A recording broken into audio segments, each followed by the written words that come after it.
भारत से पाकिस्तानियों को निकालने के बीच एक बार फिर चर्चा में आई सीमा हैदर के साथ शनिवार रात को बड़ा कांड हो गया।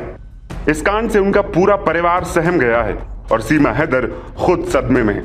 जो सीमा हैदर पाकिस्तान से अपने पति को छोड़कर 4 बच्चों संग भारत भाग आई थी, उस सीमा पर एक शख्स ने चोरी से घर में घुसकर रात को जानलेवा हमला कर दिया। कहा जा रहा है कि सिरफिरे आदमी ने सीमा का गला तक दबा दिया और 4 थप्पड़ भी मारे। कहा जा रहा है कि हमला करने वाला शख्स गुजरात से आया था। आस पड़ोस के लोगों से पता चला कि पहले तो यह शख्स मेन गेट पर जोर जोर से पैर मार रहा था, लेकिन जब अंदर नहीं घुस पाया तो घर के पीछे वाले रास्ते से सीमा के पास पहुंच गया। फिर अंदर घुसते ही सीमा का गला दबाने लगा। उसने सीमा को 3-4 थप्पड़ भी जड़ दिए। अचानक अपने ऊपर हुए हमले से सीमा घबरा गई। उन्होंने शोर मचाया।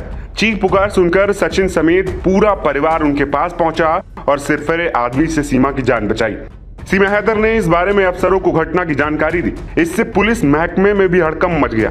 भारी पुलिस बल मौके पर पहुंचा और आरोपी युवक को हिरासत में लिया गया। आरोपी ने पुलिस की पूछताछ में एक चौंकाने वाले बयान दिया। उसने कहा कि सीमा हैदर और सचिन ने उसके ऊपर काला जादू किया है। पुलिस इस दावे की पड़ताल कर रही है। फिलहाल पुलिस ने इस बात की पुष्टि नहीं की है कि सीमा हैदर के साथ मारपीट हुई। पुलिस का सिर्फ यही कहना है कि यह शख्स जबरन सीमा के घर में घुसा था, जिसके बाद सूचना मिलने पर उसे गिरफ्तार कर लिया गया है और उससे पूछताछ की जा रही है। आरोपी को बताया जा रहा है कि वो मानसिक रूप से कमजोर भी है।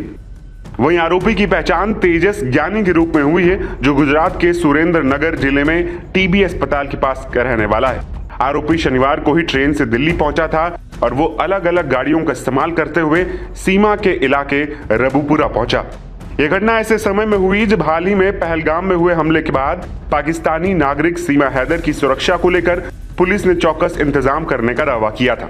गुजरात से आए युवक ने हमले के बाद पुलिस की सुरक्षा व्यवस्था पर भी सवाल उठा दिए। पुलिस का कहना है कि इस मामले की गहन जांच के आदेश दिए गए।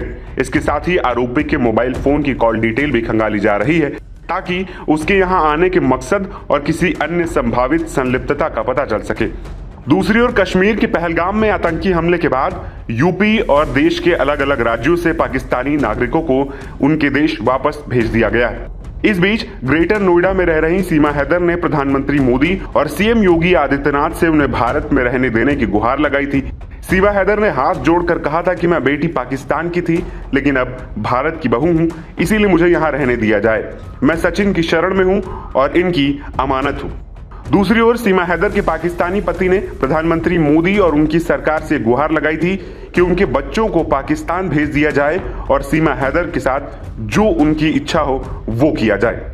फिलहाल उनके भारत में रुकने को लेकर और नागरिकता को लेकर केस कोर्ट में चल रहा है, लेकिन बीती रात हुई घटना ने उनके पूरे परिवार को डरा कर रख दिया है। इस खबर पर अपनी राय हमारे कमेंट बॉक्स में जरूर दें।